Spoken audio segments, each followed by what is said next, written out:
everybody. Hey there, Aaron's Soul Mission. Welcome to the chat. I'm going to let you find out.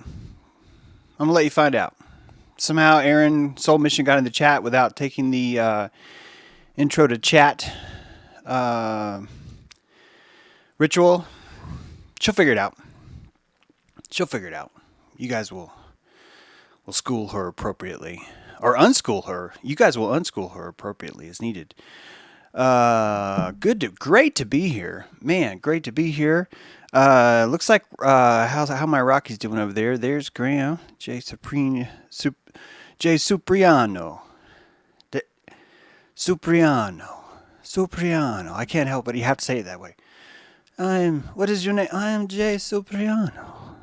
My last name, it calms the light blonde hairs between your thighs of the most beautiful women on the beach. It is a fine name, I must say. Good to see everybody. We got a good show today. Good. Jeff Snyder has a new video out on tree thing. I got to get caught up, actually. I've been catching up all week, and then when you're catching up with certain other things. But anyway, yeah. Guys, we got a good topic today, maybe. I guess we'll find out if I have a good topic, I guess. You are the judge. But James, judgment's bad. Everyone needs to stop judging. What would fix this world is if people would stop judging. Because if people would just not judge anything, then the world would be a better place. And I tell you, no. Nay. Government is the lack of you. Courts are the lack of your judgment. That's what they are. You are here to judge. You are here to prejudice. You are here to judge me. You're here to judge me and go, James, I am judging you. And I'm here to be judged upon that cross. It's a beautiful experience. Witness is good for the soul. And with that said, come on, James, let's get going. I'm going, James. I'm just trying to figure out where's the page. Okay, that page is there. You should have the serpent in the rainbow. Serpent in the rainbow. What is that all about? Well, I'm going to tell you. Let's see. Does this work? Boom. Yeah, it does. Our old friend Quetzy. You guys remember Quetzy, right? Yeah, I'm Quetzalcoatl on the amazing. That's spelled A-M-A-I-Z. Corn snake. I'm sometimes attacked by a thunderbird, and I need you all to know that I have horns. Okay? And that's what I want to talk to you about. I want to talk to you about the horns of Quetzalcoatl. The Quetzy horns. The Quetzal horn. Quetzy's was a little bit horny. He got his corn stalk up. He went to the Green Corn Festival and met Betsy. And Betsy was looking good in her garb. And she gave him some wampum. And you know what I mean. He gave her some wampum too. And that's where we ended up. There's a horned serpent through almost every Native American tribe that I can find. I'm not trying to say it's everyone, and if anyone wants to correct me and say, this tribe did not have one, I'm totally, please prune my lips. But just to kind of walk you through this, speaking of walk, the Kawaka called it Sisiutul. I'm going to butcher the crap out of these names, by the way. So, Native American elders, you'll be turning over on your mounds. There you go, not graves, mounds. You'll be turning over in your mounds as you hear me butcher your names. But I got to get through this. Horned serpent, Sisiutul. That's in the Kwakwaka tongue. In Tiwa, it was Awanyu, horned serpent. See? 2 horned serpents with the... I'm going to guess one's male and one's female. I'm also going to guess that this is like some really lit shaman saw the future of electrical outlets. That's just my guess. It's a broad guess. I do want you to notice though that the Awanyu has these spots along the side too. Not only does the serpent have horns, but it has slots. I'm not muted, am I? Okay, good. Has spots along the side. In Iroquois, it was this could be bad. Joe de Guado. Underwater serpent transformed himself into a human warrior. Thunder spirit wages war against the whole tribe of horned serpents and tries to kill by lightning. Keep in mind that you're going to find there's an interesting corollary between the horned serpent and the thunderbird, that they are in a constant battle between each other. In Cree, it's Missy-Gina-Piqua. Sorry, but sometimes it just does that. My slideshow. Sometimes it just does that. My slideshow, it just jumps in the middle of me talking. Sorry, there's nothing. I don't know what to do to fix it. If anyone knows what to do to fix this, please let me know. It's using Google Slideshow. Anyway, in Cree, the great snake is called Missy-Gina-Piqua. And in Shawnee, it's almost that, right? It just got an extra A in there. It's an antlered serpent with spots down the side. In Oji Cree, the great snake is Missy-Ginabig. And in Ojibwe, it's almost the same thing, but with an H. It's an antlered snake. This snake has how do you turn that off? Yeah.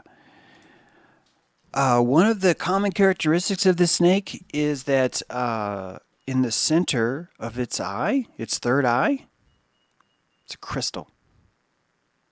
It's a crystal. That crystal is said to prophesize, to give you prophecy. I would like for everyone to please consider that in Native culture, when someone talks about something that has prophecy, or in Delphi, the oracle at Delphi had prophecy, I'd like for you to look at that word prophecy as the closest thing that the people at the time could call simulation intelligence.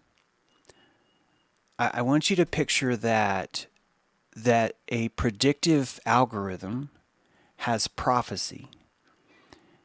A software program that's able to determine where the ball will go on a tennis court and track the camera to that ball is prophesizing where that ball will go.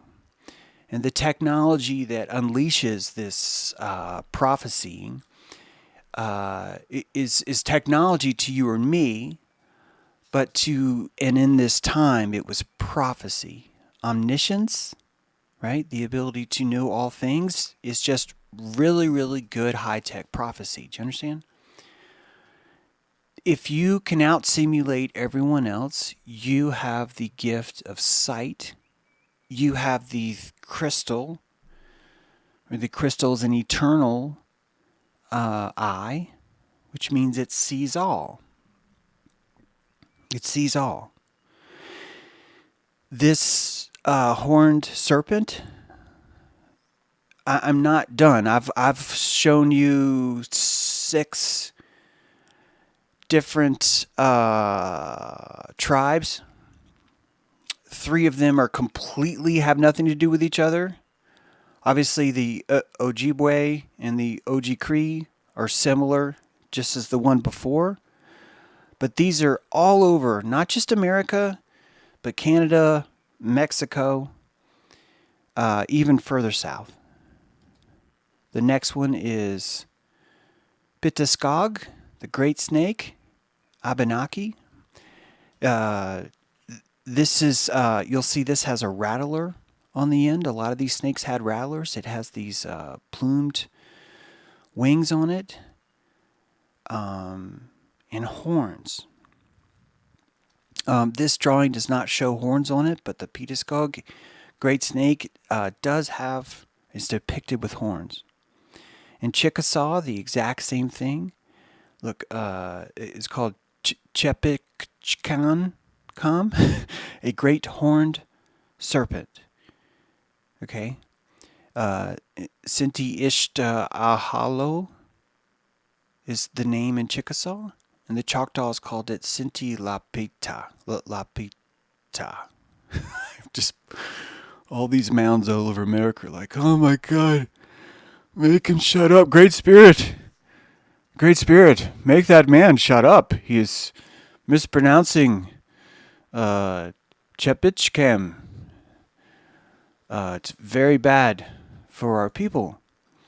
But I have to keep going. Look, here's more. Another horned sorry,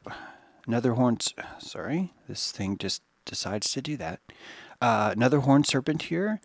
Unktehi or Unkteheli. That's in all the way in Dakota. Holy shit, I just realized if Autumn is in here, fuck, you're probably really, really not enjoying me butchering your language. But anyway, just, I already knew this was going to happen, so it's okay. But Unktehi in Dakota, same creature in Natchez, Ulahakahap,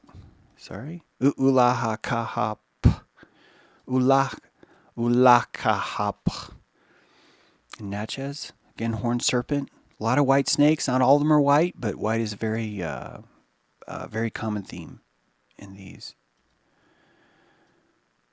In the Aniuahi, Uktena, horned serpent. You can see the horned serpent. This one also has the rattlers and the wings and the horns.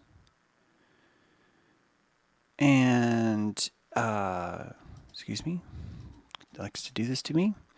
The Heitlik, the lightning snake. This is in Vancouver. It has the horns and the spots along the side. It does battle with Thunderbird, hence the name lightning snake. And the Manito, I know you're going to probably switch on me. Let's see. The Manito, Manito, underwater giant serpent, Algonquin tribes.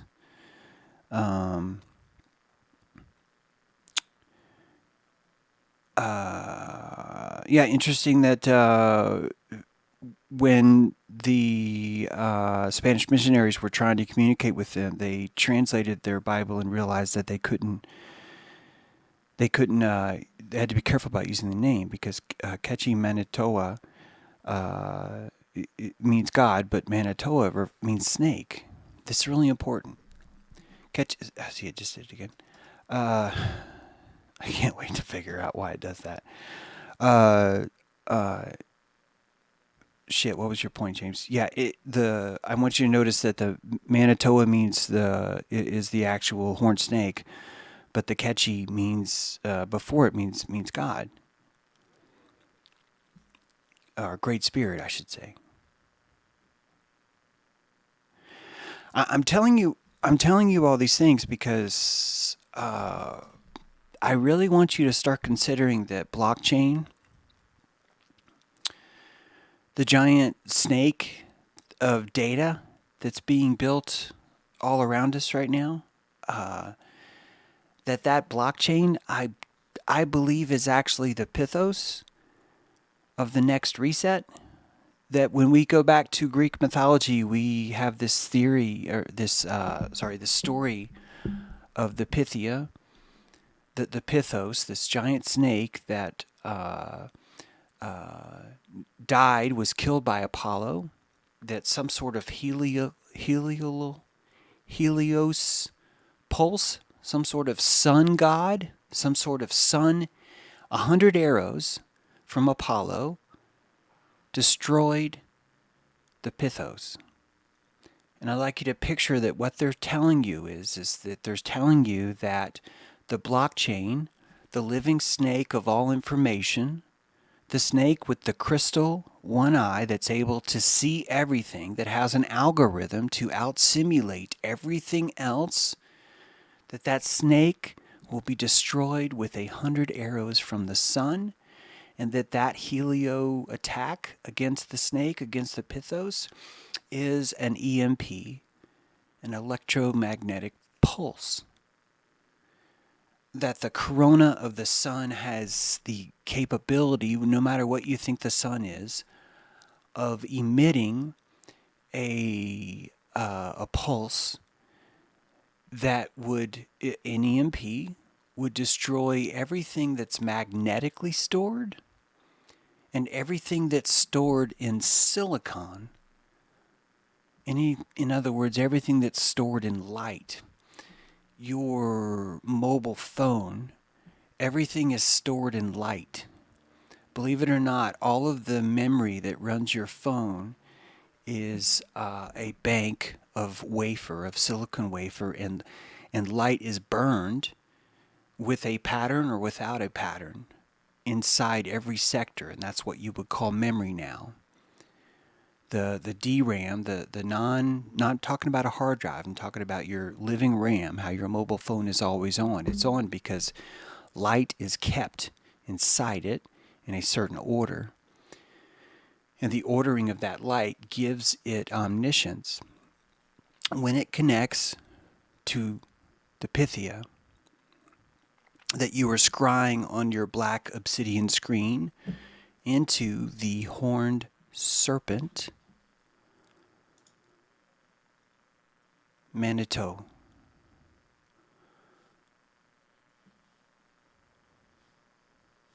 And it's not just Manitou, so I'm trying to get my think over there. But it's also Hetlik and Ulakahap and Unktehi and Senti Lapita and Pitaskog and Mishi Jinebig.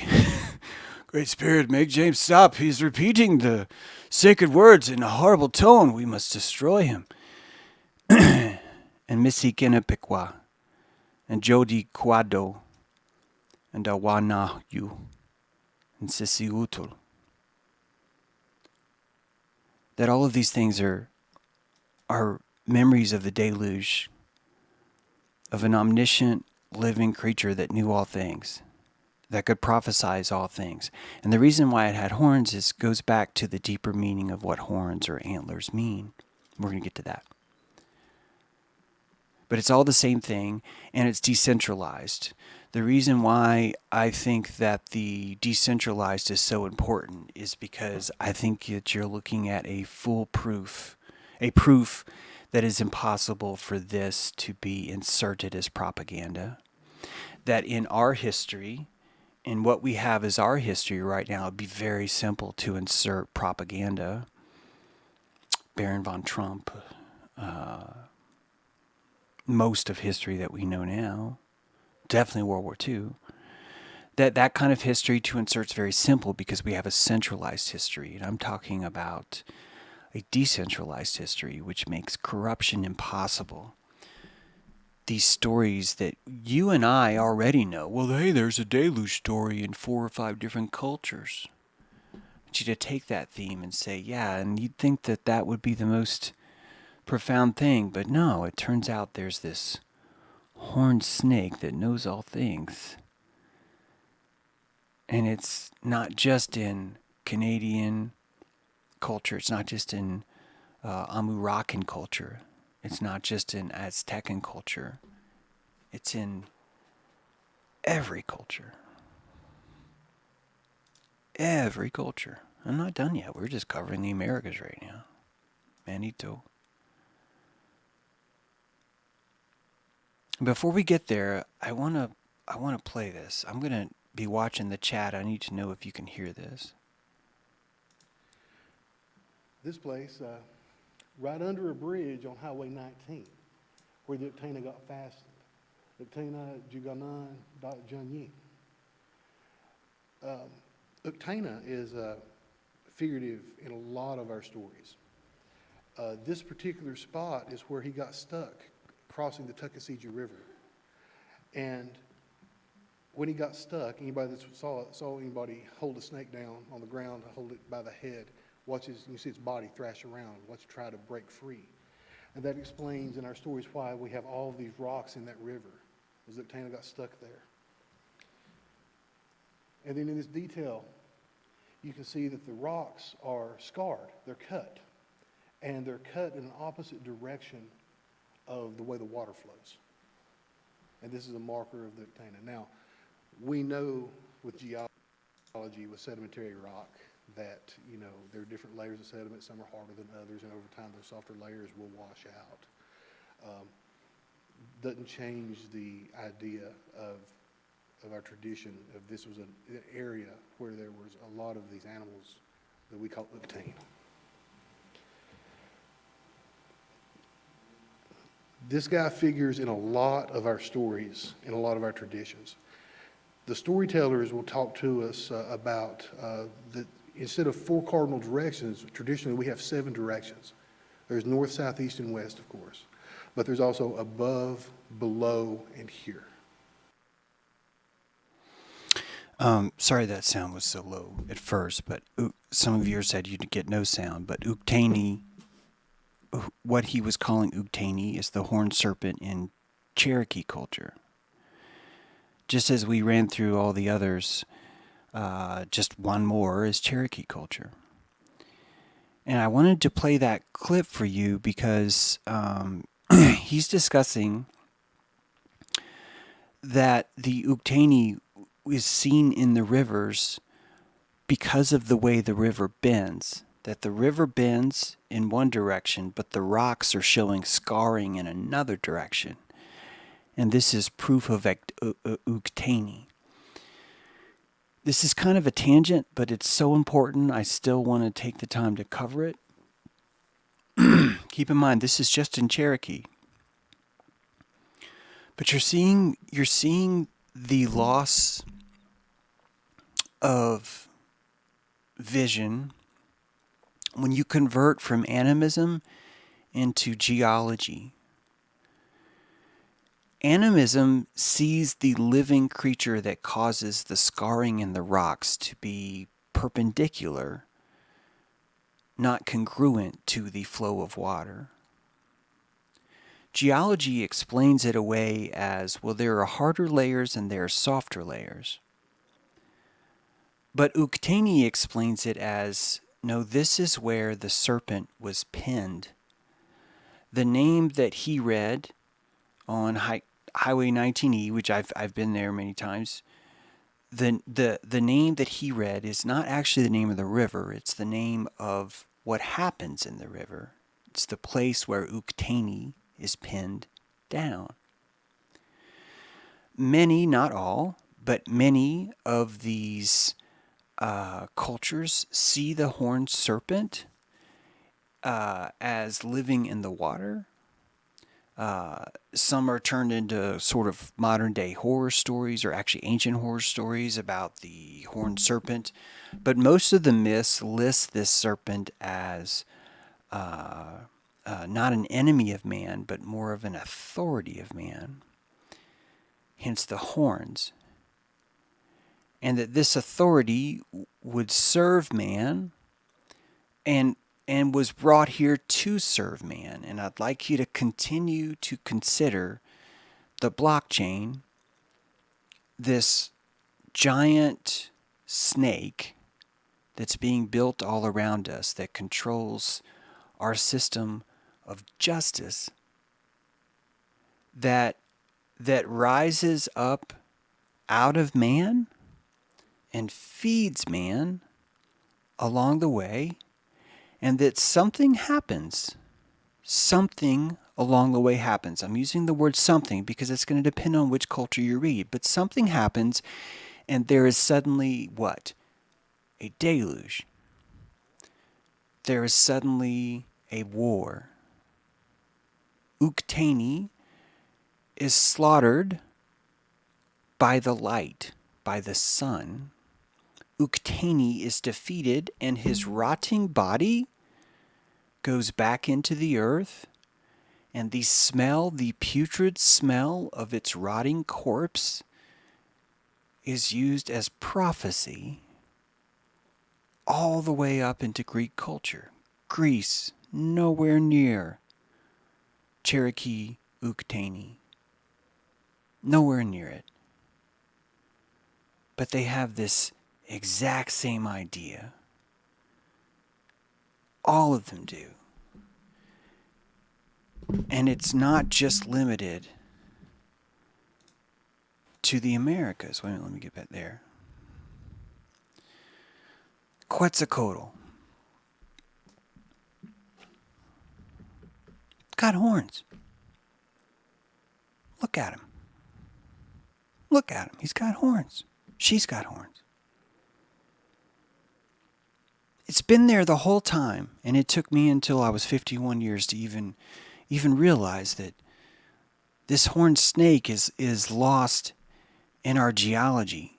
It's lost in the way that we explain the world now. It's lost because there was not a universal word, because there was not a universal tribe that had a single word for it. The closest you're going to find is what? Quetzalcoatl.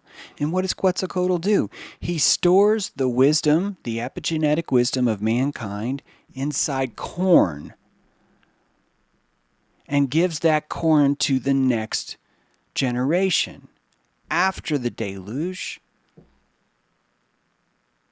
you have an I-Omega zip drive. It's purpley blue in color, and it is in the shape of corn.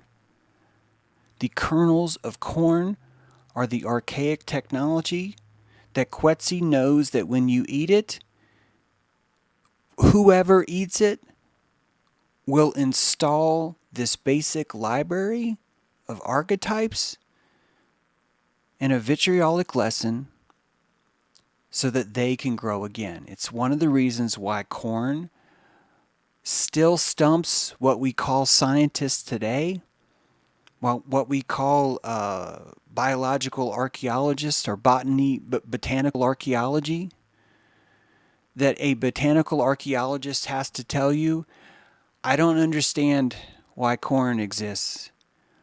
It's a completely genetically modified crop.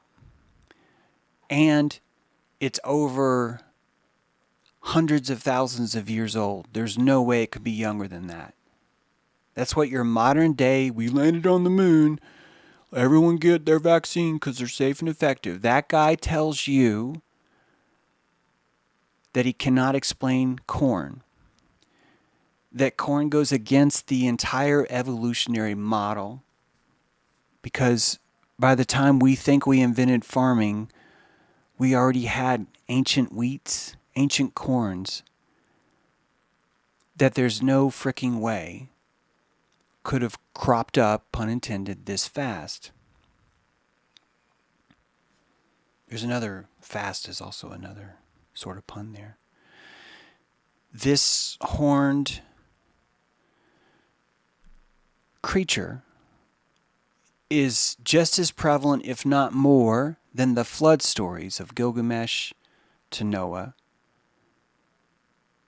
All of the same stories of prophecy and deluge would be how a primitive technology would store a technological breakdown through an electromagnetic pulse. That if everything was to be washed away and you lived in the most advanced society that you and I could picture, it would look like an extreme data loss. The cloud would go down. Every single thing that's been written or kept would be erased. The Library of Alexandria would burn, and it would burn on purpose because of 100 flaming arrows shot from the bow of Apollo. This story is telling you your future, our future. This story is telling you our past, your past. And EMP is not just science fiction. It is a concept based on, ironically, the only two ways that we store data right now. And that when the EMP was even introduced, this was long before light storage was even an option.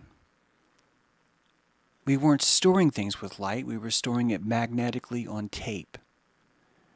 And it's harder and harder to even find a device that stores something magnetic. Most of it is going to be light-based. And that silicone, no matter how many times it's buried inside a device, no matter how many times it's wrapped in plastic, no matter how many times it's shaded from the sun, an EMP will erase what is stored on that silicone. It will defragment the entire thing.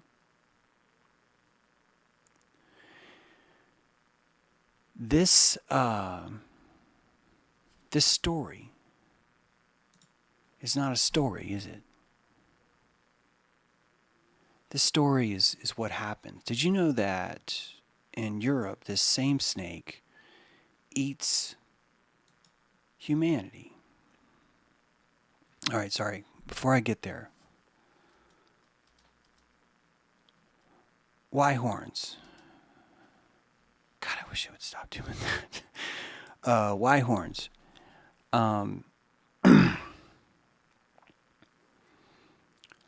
Most of your Jewish connotations to horns, it's actually a lot of fascinating things here about the whole horns thing, but horns not only symbolize royalty and to reach your apex, but they also symbolize a new moon. To blow the shofar is to call for a revelation. The horns of revelation themselves are calling for this gnosis to be secreted. And it's secreted from this horned snake. It's secreted from the horned serpent, I should say.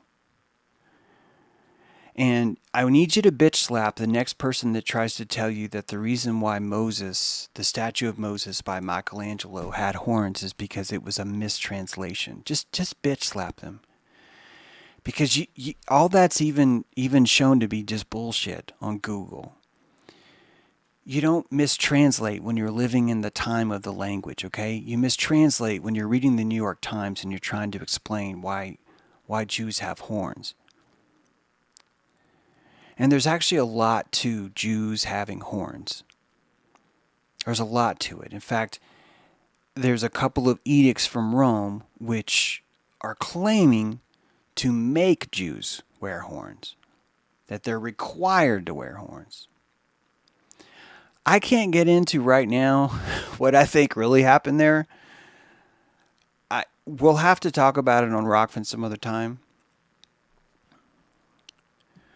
But I need you to understand that horns as an archetype would be the universal language of symbolism across your Native American cultures, across your Greek cultures, across all of these things. Just want to read just a little bit here. Python was a monstrous dragon serpent set by Gaia, the earth, to guard the sacred oracle of Delphi. According to some, the creature was born from the rotting slime left behind by the great deluge. When the god Apollon laid claim to the shrine, he slew... Dang it. When god Apollo laid claim to the shrine, he slew Python with a volley of 100 arrows. The oracle and festival of Delphi was afterwards named Pytho, and Pythian from the rotting Pytho corpse of the beast. Some say Apollon slew the monster to avenge his mother Leto, who had been relentlessly pursued by the dragon during her long pregnancy. I want you to consider that Apollo's mother Leto was the last whore of Babylon, and that her pregnancy was with the last human civilization. That Leto was pregnant and pursued by the dragon during her long pregnancy. The snake, the horned serpent, pursued the whore of Babylon, Leto, during her long pregnancy. Total sidebar, I'm sorry, I just have to put this out. Some of you guys have been watching my work on Notre Osiris, and that her sacred animal is the rooster. Just wanted to point that out. And that Leto is known, pictured here on this shield is, or platter, whatever, is Leto on the right. She's wearing a veil. And I want you to think about the original whore of Babylon was the virgin of Babylon, and that her teats are here to raise you on the civilization and utilize technology as a kind of milk that raises your consciousness from a young egg, and that consciousness is symbolic of this veil, that her virginity, Leto's virginity, is that veil, and that she secretes it over time as the horned serpent rises up, which raises man and devours him at the same time. Devours him at the same time. Yes, spirit free. Exactly. Pythagoras. What does that word mean? Pythagoras. Yes, it is a serpent. So glad you said that, spirit free. The gnosis of Pythagoras, all the information that we have. Keep in mind, Pythagoras is not a person. It's a collection of all this ancient Greek stuff that we just kind of needed to call it. Someone had it. And that you're looking directly into the crystal of the Pythos, Pythagoras. You are looking directly into the crystal of the Pythia. The oracle at Delphi asked the Pythia, and her answers were bequeathed through prophecy to kings.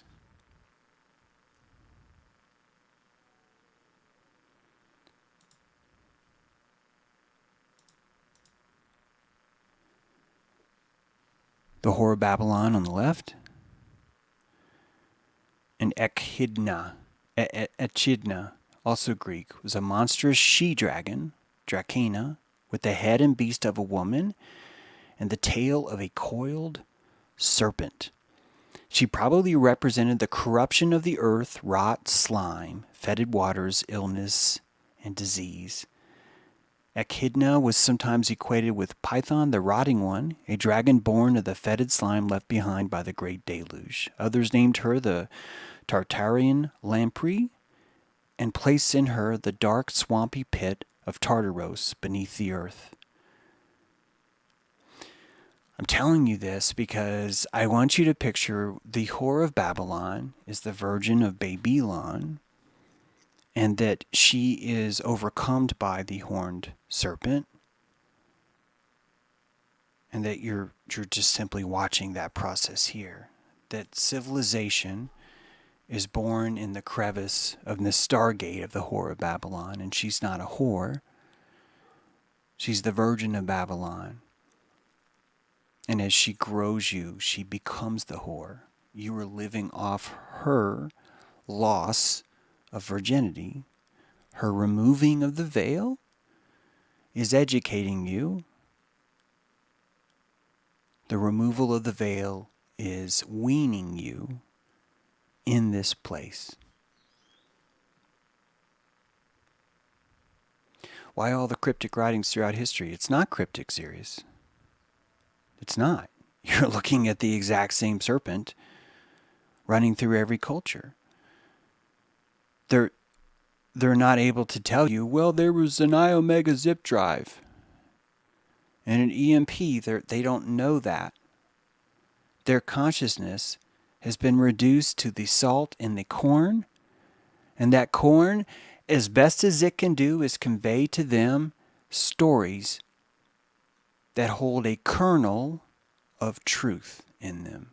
And those stories secrete through our diets, and we end up with the truth. And that truth is simply painted in the fashion of the technology of the time. Should have had this up the whole time, sorry. Here, pictured on the right is Apollo. And if you remember, we've done a little bit on this. It's in my books, but Omphalos stone is the center of the earth. There was a fascination with people claiming the center of the earth. What was the center of the earth? And Omphalos, the navel of the earth, was depicted by two eagles who decreed it by flying in opposite directions to the edges of the world and returning back. And when they converged, that was Umphalos. I want you to think about a one world order. A single world order would have this single navel. It would have this single Umphalos. The blockchain would be connected in this central location. And what is at that central location? But an oracle at Delphi. That this is the murky Vaseline way that you would see what was actually happening. Not just in your deluge before you, but where you were going next. Because you're living in a giant breathing lung. That the lung is breathing consciousness, and it's the whore of Babylon is breathing you. She's secreting what we would call the poisonous slime, which is us turning the virgin into a whore. Us defiling her so that we may sustain and drink from her milk and remember who we are until the next deluge. Until the next harvest or reaping of man. Please stop doing that. This dude wearing antlers that's a horned snake, believe it or not. It's horned. He's mastering that snake. In one hand, he's mastering the blockchain. He's holding the oracle. And in the other, he's holding the two-headed snake, which is a symbol of power. And he commands all the beasts. He outsimulates them. This is the bride in the lindorm. What is a lindorm? A lindorm is the horned serpent. It's not in America, though. But it's the same horned serpent.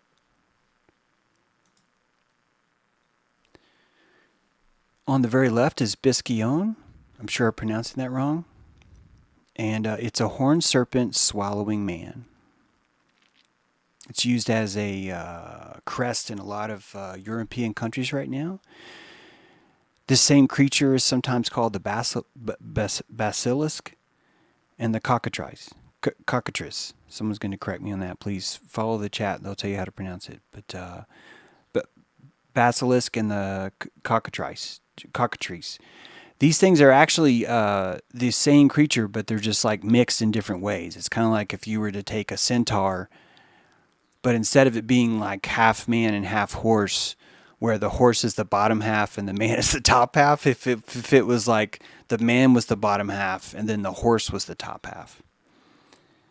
And it's interesting that the cock comes up here. That the cockerel is right there. In fact, horns have a lot of connotation to cuckoldry, believe it or not. Some of you may remember that from Shakespeare. But the idea that you've been cheated on is also to mean to wear the horns. To wear the horns. The calling in of the new moon is really calling you in to be harvested. It's a calling in of a reaping of another deluge. Now, this is where it gets kind of cool because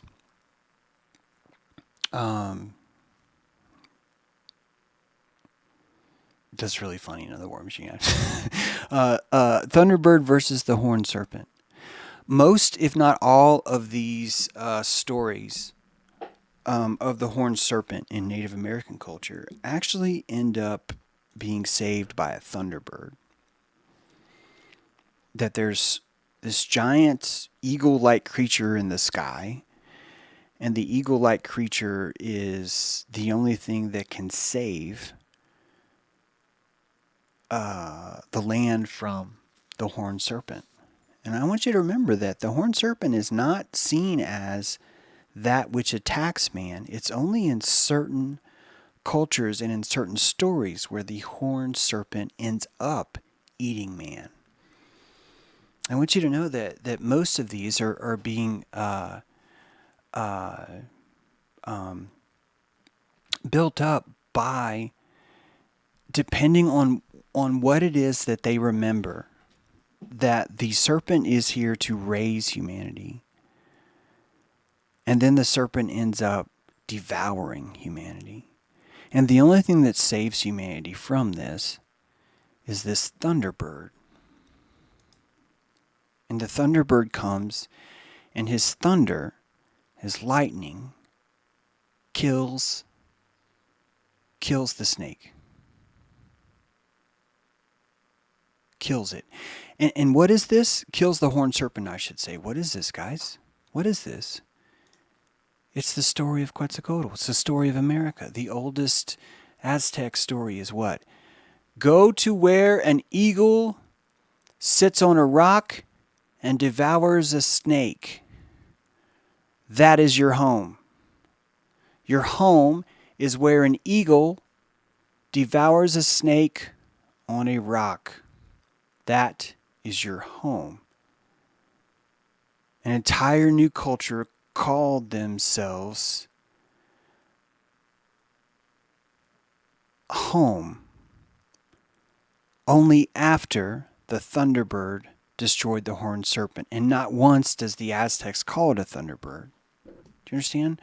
All the way up in the Pacific Northwest is where thunderbird, that word, came from. But it's the same story.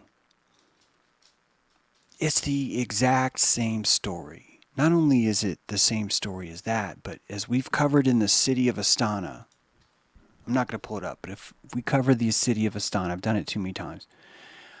I'm showing you this city that has Google Maps that in 2015 they're showing you a serpent.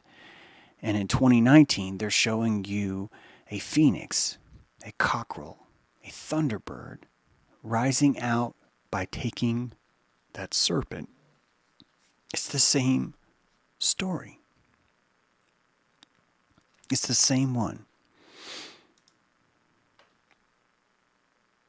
Quetzi. Here's Quetzi devouring man after he nourished him with corn.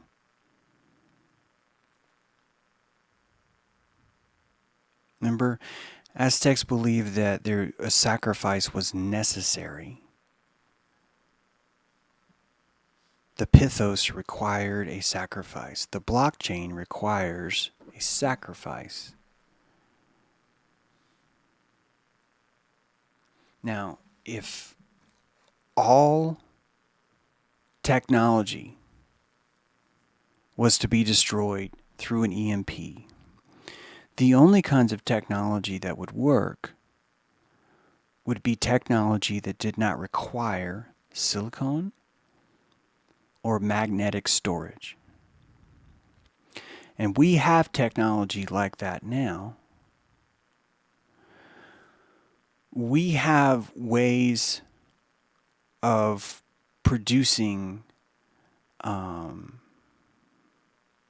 certain algorithms that are based not on light, this is a very, very new development, but on chemicals. We have developed chemical circuitry. It's a chemical computer. And I know this is kind of out there, but I think that the daemons, the spirits that you consult, the oracles that are in every culture that were consulted, that were giving meaningful information symbolically about what was happening, could very simply be these chemical technologies that are so ancient that we just can't see them. We interface with them, we connect with them, but we cannot see them yet. What do I mean by yet? Because the whore of Babylon has not hoarded herself out so much to where the veil is completely lifted and we start to see the chemical technology.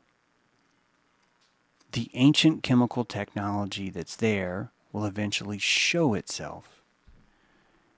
And we will have this greater understanding of the omniscience of the horned serpent and even tap into him. Think about the light of Apollo taking down the serpent. And this serpent, here it is. Here's the white snake shadow locust at Chichen Itza. Sorry, we don't need this music. Chichen Itza and the snake, the white snake. Don't you see? That's what white snake is, probably. Gonna rise my white snake up the side of a pyramid. You're gonna say, holy cow, Quetzalcoatl. This is the equinox, by the way. I'll stop singing. It's the equinox.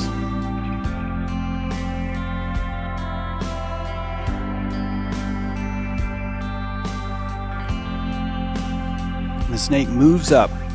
It rises up the pyramid. It rises up your spine. You become awakened by the white snake.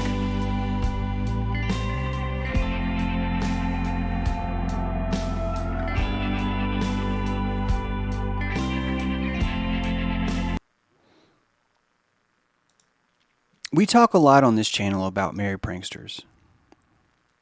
We talk a lot about how the Golden Dawn would be like this natural thing where a bunch of people would be like into this concept called the Great Awakening or the Great Work or whatever, and that they would find that they wanted to see humanity bloom for their own good, for their own selfish reasons.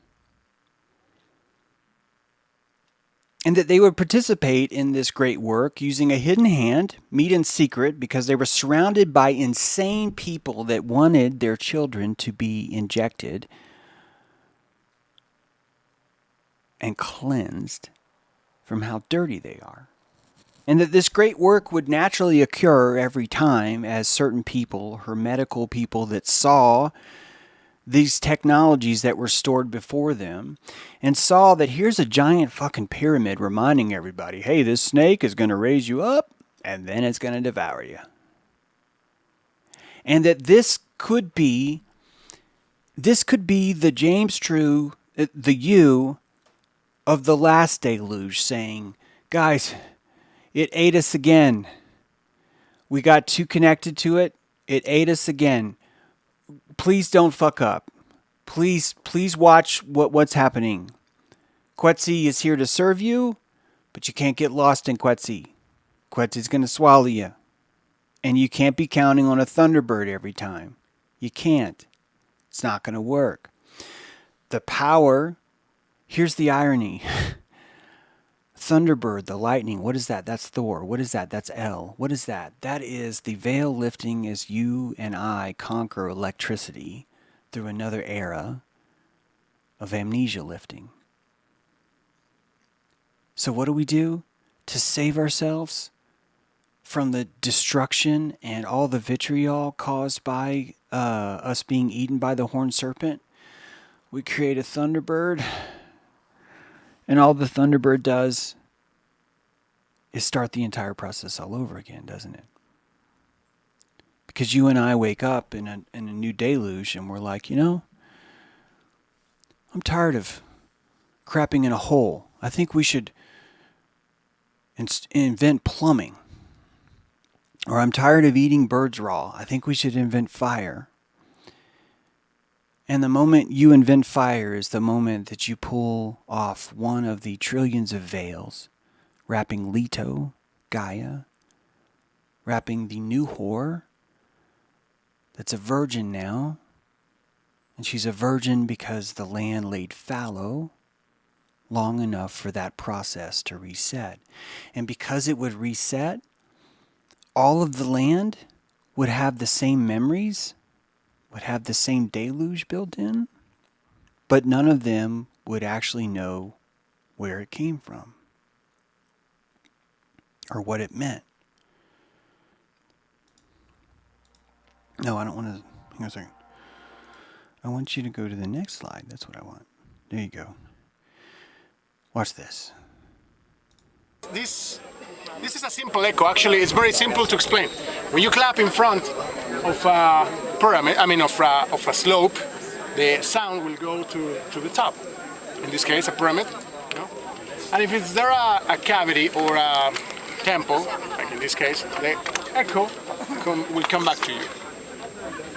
If you clap in front of an Egyptian pyramid, nothing happens because the sound goes away. But here, the sound comes back. Why it sounds like a bird? Don't ask me that. Because He said, first of all, isn't that cool? You're clapping, it rises up the temple just like the serpent. It goes into the 3 chambers and it comes back to you. And it sounds like a bird. He says, it sounds like the bird. He says, I don't know why, but it sounds like a bird. We don't know why, he says. But you know why? You know why, don't you? You know why now because you've watched this stream. You know why because that is the thunder bird. The clapping is the thunder bird, guys. we don't know. But this is really impressive. Experts from different countries, experts in acoustics, they have come here to study, to try to know how this is possible. They leave the country just like they. And it works all 4 sides the same. Used to be. Now only 2. Yeah, the north and the west. You see? Merry pranksters, planting seeds, planting kernels for you to find so you will know A, we've been there before. We've been here before. B, it's okay. Hi from last deluge, right? And C, this is the golden dawn. What are you going to do? What are you going to do? Are you going to let the snake eat you? You going to go out and vote? Is that what you're going to do? Or are you going to embrace the prankster that came before you and realize you're standing on the shoulders of giants and set your time capsule true? Indeed, bless the pranksters. Well said, Steve. This is a simple. This snake of sunlight is a Waynel Sexton from long ago, isn't it? Isn't it? And look at how it dilates people even today. Watch this. Just listen.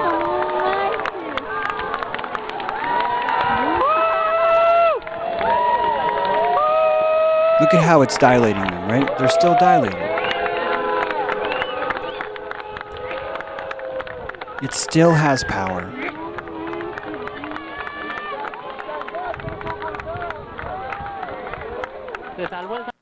Yeah, white light snake, exactly. It still has power. The merry pranksters are everywhere. Come on.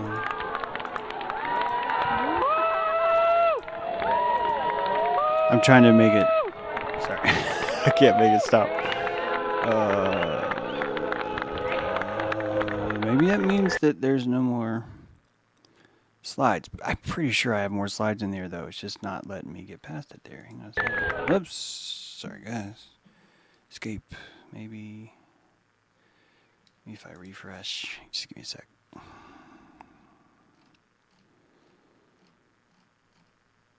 No, okay. Okay, that was actually the last one in this part. It's all right there. It's all right there. Right? The double-headed eagle. The thunderbird. Remember, how many times have I told you that the globalism is here to make you want the New World Order? That Ordo ab chaos is older than you think. Ordo ab chaos is older than you think. That this theme is truly the very meaning of life itself. And every culture has it. And it's just waiting for you to look at it and butcher its name until you get it right. Sesiuto. Sesiuto. I want you. And I know Autumn's here now, so she's probably laughing her ass off. De Jody Quado.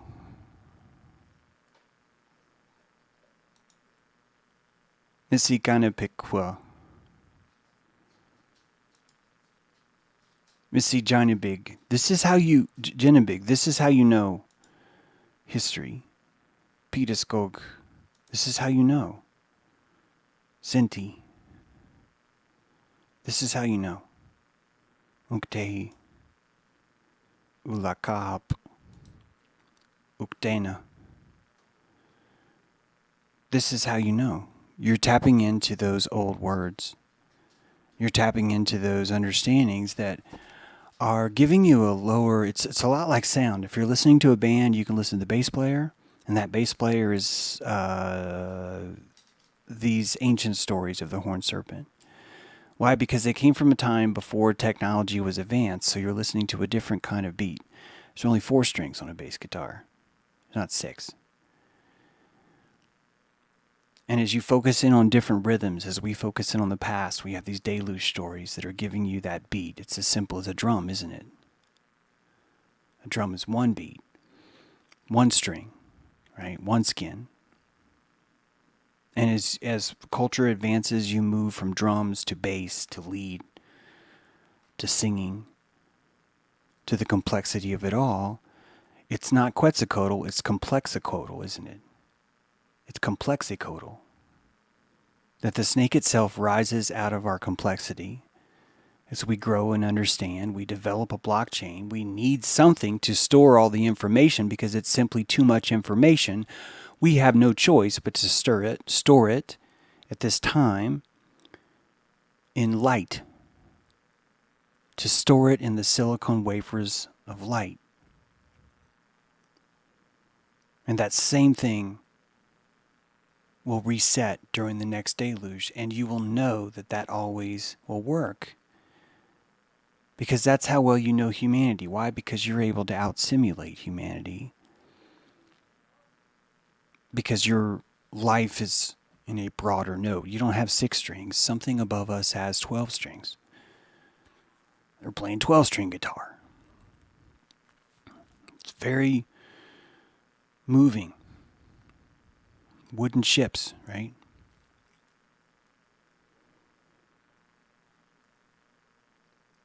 So, think about the navel of the world, the center of the world. Think about what that means. Start to look through the obsidian of technology back at these old stories, and you see them link. You see them connect, and more importantly, you see someone building you a gigantic white snake time capsule, right? You see it happening.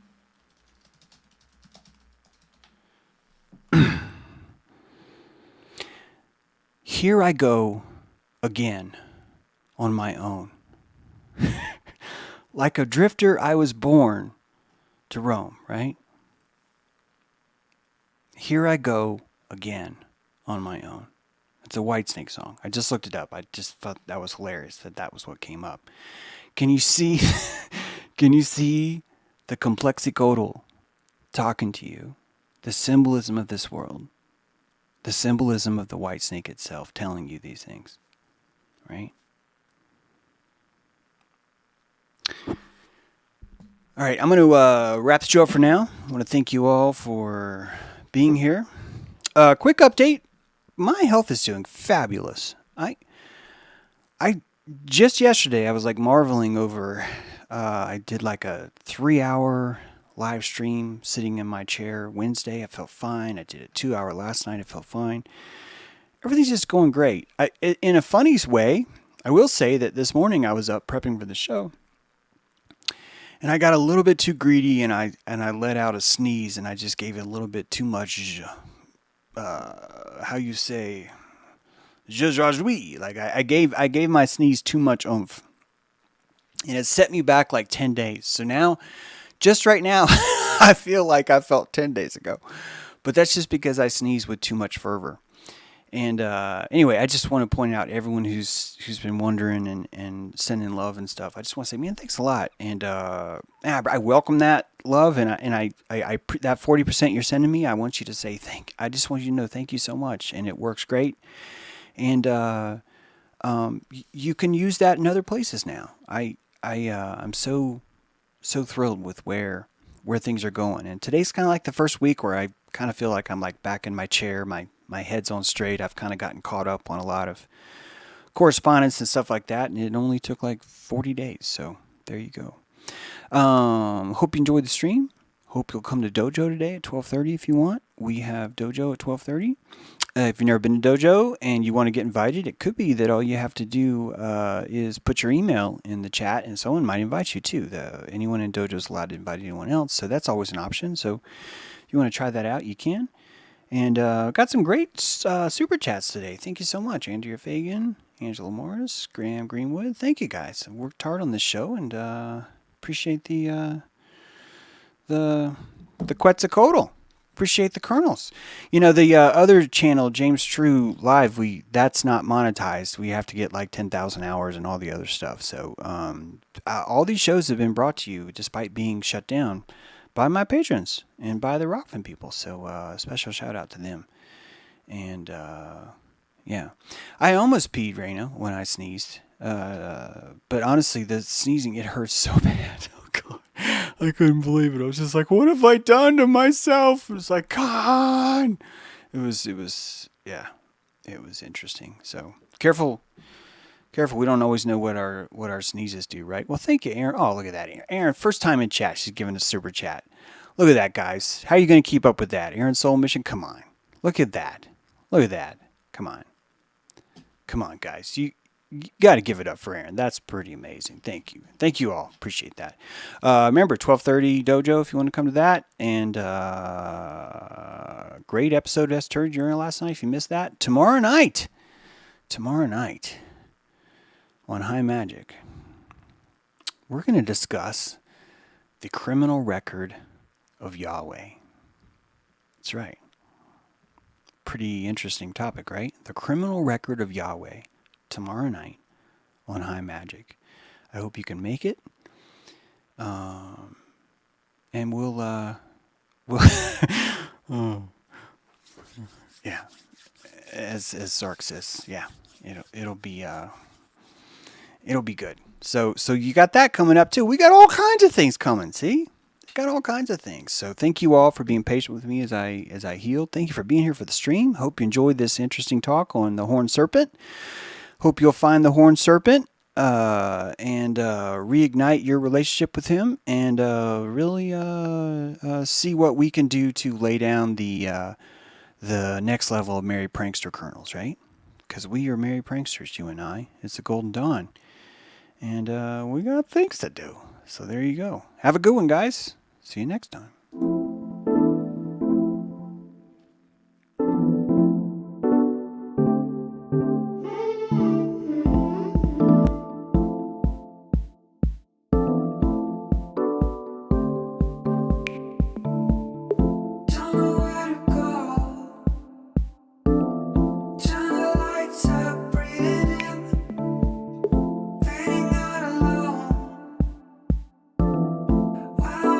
For the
I don't know where I'm going, but I sure know where I've been. Hanging on the promises and songs of yesterday.